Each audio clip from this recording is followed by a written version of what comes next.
चाइमा जी स्वागत छ। हजुर धन्यवाद रामजी। आज हामी अन्नपूर्ण होटलको दोस्रो तलामा छौँ र विशेष कुराकानी गर्नको लागि यहाँ आएको छौँ। के छ हालचाल? एकदमै ठिक छ, चलिरहेछ भन्नु पर्यो। पछिल्लो समयको व्यस्तता चाहिँ? एकदमै व्यस्त नै छु भन्नुपर्छ, किनकि अब देश अहिले चाहिँ हाम्रो अब नेपालभित्रै अब विभिन्न ठाउँमा महोत्सव कन्सर्टहरू भइरहेछ, त्यसको लागि पनि बिजी छु। प्लस अब आउट अफ कन्ट्रीतिर पनि र सङ रेकर्डिङ यति भागादौडी छ। त्यही विदेशमा चाहिँ कुन कुन देश पुगिसक्नु भयो अहिले? पछिल्लो समय चाहिँ युरोप टुर गरेँ, त्यस पछाडि बहराइन गएँ, अनि न्यु इयर वेलकम नाइटको लागि चाहिँ कतार गएँ, त्यस पछाडि अरू कन्ट्रीहरूमा प्रोसेसमा छु म चाहिँ। बेल्जियम पनि गएर आउनु भएन? हजुर, बेल्जियम युरोप टुर नै भन्छु म त्यसलाई चाहिँ। विदेशमा बस्ने नेपालीहरू र नेपालमा बस्ने नेपालीहरूमा के फरक लाग्छ तपाईँलाई? कस्तो चाहिँ प्रतिक्रिया पाउनुहुन्छ? त्यही अब सबैमा मतलब राम्रो किसिमकै अब हुन्छ नि, अब एउटा पोजिटिभ हुनै छ। जस्तो अब विदेशमा बसे पनि अब नेपाललाई त्यति नै माया गर्नुहुन्छ, नेपाली कलाकारहरूलाई त्यति नै सम्मान दिनुहुन्छ होइन। अब उहाँहरू अब काम विशेषले होइन आफ्नो कर्मथलो विदेशमा बनाए पनि मन चाहिँ आफ्नो देशभित्र नै भएको पाउँछु म चाहिँ। र देशभित्र पनि त्यस्तै हो, अब देशको स्थिति त यस्तै छ, हामी सबैलाई थाहा भएकै कुरा हो होइन, राजनीतिक स्थिरताले गर्दाखेरि। सबै एउटै लाग्छ, तर अब विदेशमा बस्नुहुने नेपाली दाजुभाइ दिदीबहिनी जति पनि हुनुहुन्छ नेपालीहरू, उहाँहरूले चाहिँ आफ्नो देशलाई चाहिँ एकदमै मिस गर्नुहुन्छ र नेपाली कलाकारहरूलाई धेरै नै माया सम्मान गर्नुहुन्छ। त्यही तपाईँलाई विदेश राम्रो लागेको नेपाल चाहिँ? विदेशमा समग्र चाहिँ घुम्दा चाहिँ हिसाबले चाहिँ घुम्न चाहिँ राम्रो हो होइन, घुम्न चाहिँ राम्रो नै हुन्छ, सबै सिस्टमेटिक हुन्छ। अब नेपालभन्दा त धेरै नै अब फरक भइहाल्ने भयो होइन, विदेश भने पछाडि अब सिस्टमले चलेको देशहरू हो। सो राम्रो, एकदमै राम्रो छ, तर मलाई चाहिँ आफ्नो देश नेपालभन्दा प्यारो कहीँ पनि लाग्दैन। केही दिन अगाडि मात्रै भ्यालेन्टाइन थियो, भ्यालेन्टाइन कसरी मनाउनु भयो? भ्यालेन्टाइन खासै त्यस्तो केही लाग्दैन मलाई, किनकि अब हुन्छ नि एउटा माया गर्नेको लागि त हर दिन भ्यालेन्टाइन डे नै हुन्छ होइन। त्यो एउटा बहाना जस्तो लाग्छ मलाई होइन। फेरि पनि अब त्यो स्पेसली अब कसैले हुन्छ नि, अब कोही माया गर्ने जोडीले भ्यालेन्टाइन डेकै दिनमा हामी यस्तो गर्नुपर्छ, अब हुन्छ नि धेरै प्लानिङहरू, त्यो हुन्छ होला। तर मेरो विचारमा चाहिँ मलाई चाहिँ त्यति खासै भ्यालेन्टाइन डेमा अथवा त्यस्तो केही खास लाग्दैन, र केही खास पनि मैले केही पनि गर्दिनँ। अब प्रोग्राम पऱ्यो भने प्रोग्रामै गर्ने हो, नत्र त्यस्तो केही पनि अरू दिन जस्तै। नजिकिएको छ नयाँ वर्ष पनि, के छ तयारी? नयाँ वर्षमा चाहिँ प्रोग्रामहरूको कुरा आइरहेछ धेरै ठाउँबाट। अब हामी कलाकारहरू त अब नयाँ वर्ष न केही चाडपर्व केही पनि अब भन्न पाउँदैन, अब आफ्नो आफ्नो हुन्छ नि, आफूले मर्जीले केही पनि गर्न पाइँदैन, किनकि अब पेसा नै त्यस्तै भइसके पछाडि अब हाम्रो श्रोता दर्शक शुभचिन्तकहरूलाई नै कसरी मनोरञ्जन दिने त्यही सोचाइमा मात्रै लागिरहेको हुन्छु। त्यही हो खासै के। मैले भ्यालेन्टाइनको कुरा सोधेँ, नयाँ वर्षको कुरा नि सोधेँ, र बाँकी चाहिँ मैले सधैँ सोधिरहेको प्रश्न चाहिँ विवाह चाहिँ कहिले गर्नुहुन्छ? अब विवाह भन्ने कुरा चाहिँ आफूले भनेर पनि हुँदैन होइन, एक दिन दिन्छु, सरप्राइज दिन्छु। सरप्राइज भन्दा हामी पनि धेरै वर्ष 4-5 वर्ष भयो तपाईँसँग, नि 5-6 वर्षै हुन थाल्यो होला सायद। मैले क्वेसन सोधिरहेको छु, यो क्वेसनको चाहिँ पूर्ति चाहिँ कहिले हुन्छ? अब हेर्दै जाउँ न, मैले भनिरहेको छु त म सरप्राइज दिन्छु हजुरलाई भनेर, अहिले केही पनि सोचेको छैन। भनेपछि साइमा श्रेष्ठ एउटा राम्रो नेपालमा एउटा चिनिएको र राम्रो प्रतिभा भएको हामीले चाहिँ भन्दा गायिका हो, र उहाँले चाहिँ कस्तो खालको मान्छेको चाहिँ अपेक्षा गर्नुभएको छ अपकमिङ हस्ब्यान्ड? यो त मैले मात्र होइन, सबै नारीहरूले, नेपाली नारीहरूले चाहेको आफ्नो जीवनसाथी चाहिँ आफूलाई सपोर्ट गर्ने होस्, विश्वास गर्ने होस्, हर कदममा साथ दियोस् भन्ने नै चाहन्छ नि, त्यही नै हो मेरो चाहना पनि। अहिलेसम्म बोयफ्रेन्ड छ कि छैन तपाईँको? बोयफ्रेन्ड छैन त्यस्तो, होइन बोयफ्रेन्ड नै भनेर जस्तो बोयफ्रेन्ड चाहिँ छैन। मेरो केटा साथीहरू चाहिँ धेरै नै हुनुहुन्छ होइन, किनकि अब यो फिल्ड नै त्यस्तै छ कि हर अब केटी भन्दा पनि बढी केटा नै आबद्ध हुनुहुन्छ यो क्षेत्रमा। अब गीतकार सङ्गीतकारदेखि लिएर गायकदेखि लिएर सबैजना होइन, जो मैले सबैलाई रेस्पेक्ट गर्छु होइन। कोही साथी हुनुहुन्छ भने पनि उहाँहरूलाई पनि रेस्पेक्ट नै गरिरहेको हुन्छु, तर त्यस्तो बोयफ्रेन्ड नै भनेर चाहिँ छैन। अहिलेसम्म सिङ्गल हो पुरै? सिङ्गल। ओके, र हामी थोरै बाँकी क्वेसनहरू थोरै पछाडि पनि गर्छौँ। त्योभन्दा अगाडि चाहिँ अहिलेसम्म कतिवटा गीत ल्याउनु भयो बजारमा? गीत चाहिँ 200 क्रस गरे होला। म यस्तो छ खासमा कतिवटा गीत भन्दा पनि कस्तो हुन्छ भने क्वालिटीमा नै ध्यान दिन्छु। अब सुरुमा आउँदा जस्तो गीत पनि गाउन पाए हुन्थ्यो जस्तो लाग्थ्यो होइन, तर अहिले चाहिँ मलाई कस्तो लाग्छ भने जस्तो पाए त्यस्तै म गीत नगाउनु पाए हुन्थ्यो होइन। मलाई एकदमै राम्रो गीत गाउनु पाए हुन्थ्यो होइन, शब्द पनि त्यस्तै राम्रो, सबै कुराहरू हेरेर त्यस्तरी चाहिँ गर्ने गरेको छु अहिले चाहिँ। कुन गीत चाहिँ अलिकति बेस्ट तपाईँको लागि नै एउटा यो गीत चाहिँ धेरै चल्यो भन्ने खालको? मेरो लागि त मैले गाएको सबै गीत बेस्ट नै लाग्छ मलाई, किनकि त्यतिकै नै मेहनत गरेर मैले गाएको। एउटा चुज चाहिँ गर्दा चाहिँ होइन, अब चुज गर्ने भन्ने त कुरै हुँदैन नि, किनकि अब आफूले जन्माएको सन्तान जस्तो हुन्छ नि त। अब के गरे सबै जस्तो कालो भए पनि गोरो भए पनि जस्तो सुकै भए नि माया लाग्छ भन्ने एउटा उखान छ, त्यस्तै नै हो। मलाई चाहिँ सबै गीत नै मनपर्छ। सबै गीत मनपर्छ, आफूले जन्माएका छोराछोरी सबै मनपर्छ भने जस्तो हामी चाहिँ एउटा तपाईँले गाएको सबै गीतमा एउटा चुज चाहिँ गर्छौँ। एउटा गीतको चाहिँ थोरै टुक्का चाहिँ भनिदिनु पर्यो है। ओके ल, सकेसम्म एकदम राम्रो खालको होस्। र कुन चाहिँ गीत चुज गर्नुभयो हजुरले? मैले चाहिँ तपाईँकोबाट भन्छु।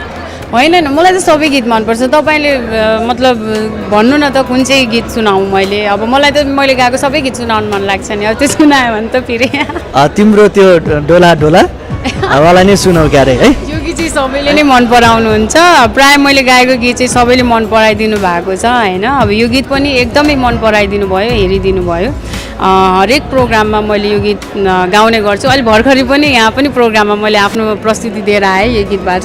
सो 2 लाइन चाहिँ सुनाउन चाहन्छु। दीपक शर्मा दाजुलाई सम्झिन चाहन्छु, थ्याङ्क यू भन्न चाहन्छु, र हवलदार सुन्तलीको होल युनिटलाई पनि सम्झिन चाहन्छु। मलाई डुएट गीतमा सपोर्ट गर्नुभएको छ युवराज चौलागाई दाजुलाई, उहाँलाई पनि सम्झिन चाहन्छु। 2 लाइन सुनाउँछु।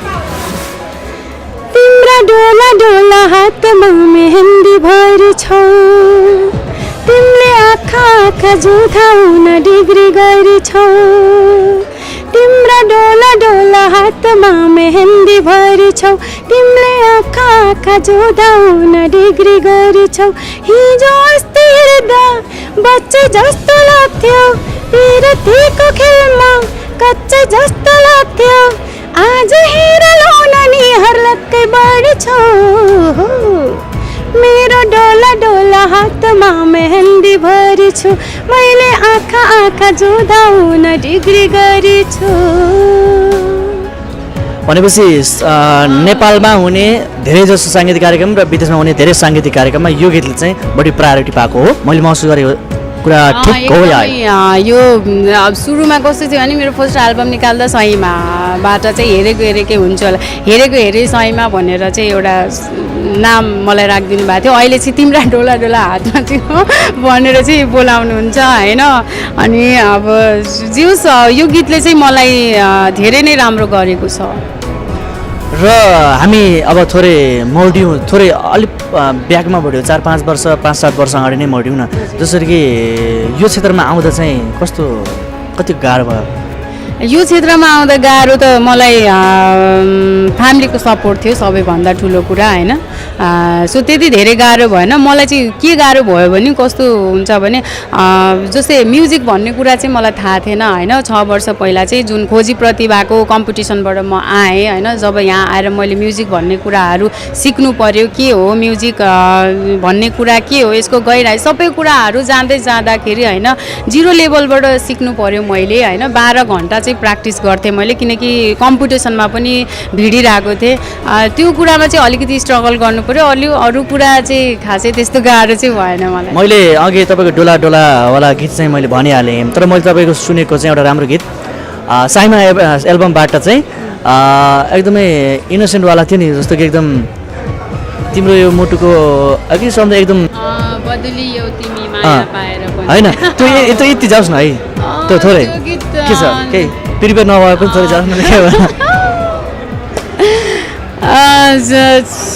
खासै गाउने चाहिँ गरेको छैन, दाजुलाई सम्झिन चाहन्छु, किनकि अब प्राय अब स्टेजहरूमा डान्सिङ बिटको गीत नै खोजिन्छ, त्यो भएर पनि नगाएको अवस्था हो। र मलाई पनि एकदमै मनपर्छ त्यो गीत, बुटोलदेखि नै मन पराएर मैले दादासँग यो गीत मलाई दिनुहोस् भनेर मैले अफर गराएको थिएँ। दाजुलाई सम्झिन चाहन्छु, हितान सुब्र दाजु लिरिक्स कम्पोजर यस गीतको, मेरो सहीमा एल्बमबाट। सजिलै रोपी छोरी छाडी गयो बैमानी यति सजिलै रोपी छोरी हामी गयो बैमानी पहिले हँसायो। मलाई चाहिँ साह्रै गीत मनपर्ने गीत है, किनभने फेरि धोका खाएर पनि होइन, कुनै लभमा पनि परेर होइन, तर तपाईँको गीत चाहिँ सुरुमा सुनेको यही गीत हो। मैले एउटा क्वेसन सोध्छु, तपाईँले मनभित्रबाट भन्नु पर्यो, तपाईँ जहाँबाट उदाउनु भयो त्यो ठाउँमा तपाईँको प्रस्तुतिहरू धेरै कम हेर्न पाउँछौँ हामीले, र त्यहाँका स्थानीय जसले चाहिँ साइमा श्रेष्ठलाई माया गर्छ उनीहरूले पनि यही गुनासो हामीसँग गर्नुहुन्छ। यसलाई चाहिँ के भन्ने, किन होला यो भएको चाहिँ? कस्तो हो भने मेरो स्ट्रगल पिरियडमा त म भोलिन्टियर पनि गएर मैले कति आफ्नो प्रस्तुतिहरू दिएको छु होइन। त्यस पछाडि आज म एउटा प्रोफेसनल गायिका भइसके पछाडि मलाई खोजिनुपर्छ होइन। मैले त्यो चाहन्छु, किनकि जहाँ पनि अब नजिकको तीर्थ हेला भनेको जस्तो होइन, म बुटोलबाट एउटा स्थापित गायिका हुन सफल भएँ होइन। बुटोलको सबै मेरो साथीहरू, दर्शक, श्रोता जति पनि हुनुहुन्छ उहाँहरूले हृदयदेखि धेरै नै मलाई माया दिनुभएको छ, मिडियाबाट पनि त्यति नै सपोर्ट भएको छ मलाई होइन। सो सबैलाई थ्याङ्क यू भन्न चाहन्छु। अब खै के हो त्यो होइन, नजुरेको तपाईँले यो गुनासो गर्नु भएको छ कि छैन? तपाईँले भैरवमा जानुहुन्छ, त्यतैबाट पोखरा जानुहुन्छ, त्यतैबाट धनगढी पुग्नुहुन्छ, तर बुटोलमा चाहिँ कम दिनुहुन्छ। ठ्याक्कै भन्दा चाहिँ तपाईँले बार्गेनिङ गरेर हो कि आयोजकले नबोलाएर हो कि अर्थ चाहिँ के हो यसको? होइन, बुटोलमा नगएको होइन, गएको छु, दाजुहरूले सम्झिनुहुन्छ होइन। तर अब बुटोलमा चाहिँ म त्यति धेरै चाहिँ जाँदैन। जति म पश्चिम दाङमा जान्छु होइन, म पूर्वतिर अब भयो सिमरा, हेटौडादेखि लिएर झापा सबै म ठाउँमा पुगिरहेको छु। बुटोलमा चाहिँ खासै मेरो अझै धेरै राम्रो प्रोग्राम हुन सकिरहेको छैन। अब त्यो खै अब मेरो आफ्नै कमजोरी भनौँ या अब मलाई नखोजिएको भनौँ अथवा के भनौँ होइन, सायद मेरो आफ्नै कमजोरी होला, म त्यही भन्छु। अब कतिले त हरेक कमजोरी चाहिँ आफैले नआउनु भयो, यो कुरा चाहिँ केही कुरा मैले पनि महसुस गरेको छु र सो द्याट मैले चाहिँ यो क्वेसन सोधेँ। ठिक छ, र हामी थोरै साइमा श्रेष्ठको मनभित्रको कुरा गरौँ। कतिको चाहिँ इनोसेन्ट हुनुहुन्छ? म त एकदमै इनोसेन्ट छु, सबैलाई एकदमै छिटो विश्वास गर्छु। म कसैसँग राम्रो मतलब कोही मसँग आएर राम्रो बोल्यो भने पनि म एकदमै छिटो विश्वास गर्छु। मेरो त्यही बानी एकदमै नराम्रो, त्यही हो इनोसेन्ट। कतिको धोका खानु भएको छ लाइफमा चाहिँ? धोका त खाइन्छ नि, अब हुन्छ नि, एउटा लाइफमा विश्वास गरे पनि धोका हुन्छ, नगरे पनि धोका हुन्छ होइन। अब यस्तो कुराहरूमा त अब धेरै अब परिहाल्छ नि। अब पहिला परेको थिएन, जब अब व्यावहारिक कुराहरूमा फसिँदै गयो त्यस पछाडि त अब त्यो त नर्मल जस्तै लाग्न थाल्यो। अब त पीडासँग चाहिँ एकदम झोल मिलाइ त्यस्तो धेरै पीडा पनि छैन, किनकि म जति बेला पनि रमाउने खुसी हुने मान्छे। र अब हुन्छ नि, अब म आफूमा जति दुःख भए पनि होइन, अगाडि कोही दुःखी छ भने म उसलाई पनि हँसाएर कसरी ऊ चाहिँ खुसी हुन्छ भन्नेतिर लागिरहेको हुन्छु। तपाईँ एउटा राम्रो गायिका प्लस राम्री पनि हुनुहुन्छ, प्रेम प्रस्ताव कतिको आउँछन्? नढाँटिकन भन्नु पऱ्यो, आज चाहिँ हाम्रो रङ्गप्रस्ले चाहिँ सकेसम्म ढाँटेको चाहिँ रुचाउँदैन होइन। अब त्यो प्रेम प्रस्ताव भनेको अब म राम्री भए पनि नराम्री भए पनि म मात्र होइन कि सम्पूर्ण नारीहरूलाई पुरुषको प्रेम प्रस्ताव आउँछ र महिलाको पनि पुरुषले प्रेम प्रस्ताव जान्छ। त्यो चाहिँ नर्मल्ली कुरा हो, म त्यसलाई कुनै ठुलो कुरा मान्दिनँ होइन। मलाई पनि पुरुषले चाहिँ महिलालाई धेरै प्रेम प्रस्ताव आउँछ। र साइमा श्रेष्ठलाई चाहिँ कतिको आउँछ? हामीले जस्ट साइमाको कुरा गर्दैछौँ यहाँ। आउँछ प्रेम प्रस्ताव आउँछ, त्यो कुरालाई पनि म एकदमै नकारात्मक रूपमा चाहिँ लिँदै लिन्न, किनकि कसैलाई मन पराउनु भनेको एकदमै राम्रो कुरा हो। सो मलाई मन पराउनुहुन्छ यहाँहरूलाई थ्याङ्क यू भन्न चाहन्छु। तपाईँको पहिलो चाहिँ बोयफ्रेन्डको चाहिँ थोरै सम्झना गर्नुहोस् न। अब हँसाउनुहुन्छ, मेरो कुनै बोयफ्रेन्ड नै छैन, म कसरी पहिलो र दोस्रो बोयफ्रेन्ड भनेर भन्न सक्छु? बाहिर गाई हल्ला चाहिँ साह्रै हल्ला छ होइन, यसलाई चाहिँ त्यो हल्ला भन्ने कुरापट्टि म लाग्दिनँ होइन। कसले मेरो बारेमा के भन्छ भन्ने कुरापट्टि लाग्यो भने त म लाइफमा कहिले पनि अगाडि बढ्न सक्दिनँ रामजी। यो सफलतामा तपाईँको श्रेय चाहिँ को हो? यो सफलतामा श्रेय भन्नु पर्दाखेरि सुरुमा मलाई जुन यो स्टेजमा मलाई ल्याउनु भयो मेरो दिदीलाई म थ्याङ्क यू भन्न चाहन्छु, फ्यामिलीहरूलाई होइन।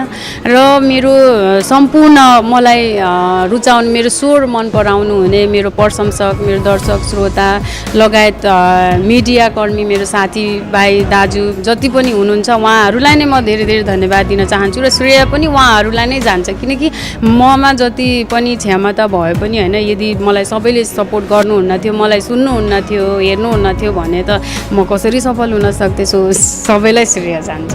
सबैभन्दा खुसीको कुनै एउटा क्षण छ त्यस्तो?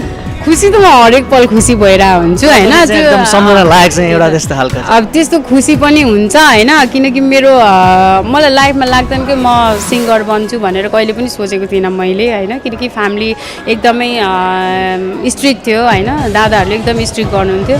फेरि पनि मेरो किस्मतले मलाई डोराएर मेरो दिदीले मलाई सपोर्ट गरेर होइन म यो सिङ्गिङ क्षेत्रमा आएँ। र मेरो 7वटा गीत रेकर्ड गरेर मैले मेरो फर्स्ट एल्बम मेरो मम्मीको हातबाट होइन, अब सुरेश अधिकारी सर, दिनेश टिसी लगायत सम्पूर्ण कृष्णहरूबाट सम्पूर्ण विशेष व्यक्तित्वहरूलाई ल्याएर होइन यसरी मेरो आफ्नो एल्बम लन्च गर्न पाउँदाखेरि चाहिँ त्यो पलमा चाहिँ धेरै खुसी थिएँ। ल आज म पनि एउटा नयाँ गायिका होइन, त्यो क्षेत्रमा होइन एउटा गायिका भनेर चिनिन सफल भएँ, मेरो पनि आज एल्बम लन्च भयो भन्ने कुराले चाहिँ एकदमै खुसी दिएको थियो त्यति बेला चाहिँ। कुनै त्यस्तो क्षण छ जहिले चाहिँ तपाईँ धेरै एक्लै रहेको क्षण चाहिँ? रुन त म एक्लै नै रुन्छु होइन, किनकि मान्छे भए पछाडि दुःख पनि सँगै रुने मान्छे चाहिँ आइसकेको छैन त, त्यही भएर चाहिँ एक्लै रुनुहुन्छ होइन? र पनि कन्टिन्यू होइन, यस्तो हुन्छ अब खुसीको आँसु पनि त हुन्छ नि होइन र, ल भन्नु त अनि दुःखको मात्रै आँसु हुन्छ त होइन नि। खुसीको क्षण त अघि आइसक्यो नि। त्यही त अब हुन्छ नि, म आँसु चाहिँ प्रायः म कसैलाई पनि देखाउन चाहन्न होइन, मान्छे हो, दुःख पनि हुन्छ खुसी पनि हुन्छ। सो दुःखै परेको छैन पनि भन्न अब सुहाउँदैन, किनकि नपत्याउने कुरा हुन्छ नि त यो त होइन। अब यहाँसम्म आइपुग्दाखेरि अब कति कुराहरू भोग्नु पर्यो होला होइन। सो रुन त रोइन्छ, आँखा पनि सफा गर्नुपर्छ नि त, तर त्यस्तो धेरै चाहिँ होइन, मलाई त्यति धेरै पीडा चाहिँ परेको छैन।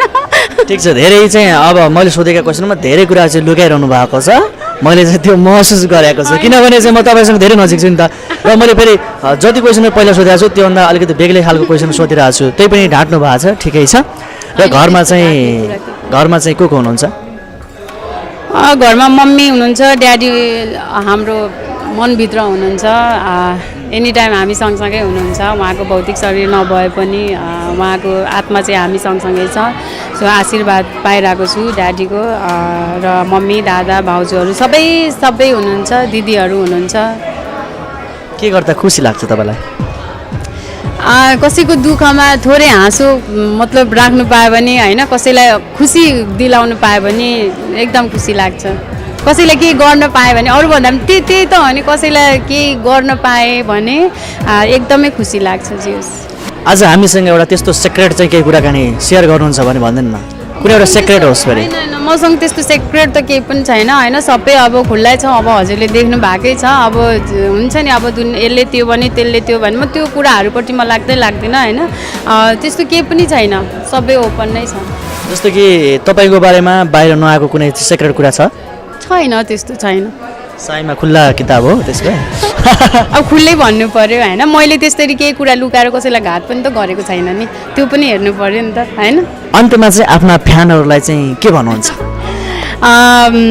अन्तिममा मेरो प्रशंसकहरू जतिले मलाई रुचाउनुहुन्छ, मन पराउनुहुन्छ, हेरिराख्नु भएको छ, उहाँहरूलाई एउटा गीत सुनाउन चाहन्छु। अर्जुन पोखरेल दाजुको कम्पोजमा किरण केसी क्रोधीज्यूको शब्दमा एउटा गीत छ, अब चाँडै नै रेकर्ड हुँदैछ त्यो गीत चाहिँ।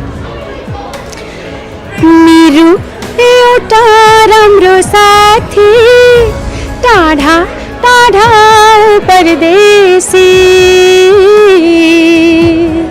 मेरो एउटा राम्रो साथी टाढा टाढा परदेशी, मन यो चोरी लाग्यो सैले, भोक प्यासरी लाग्यो सैले, पहिले देखि धेरै पहिले देखि कहिले देखी। So thank you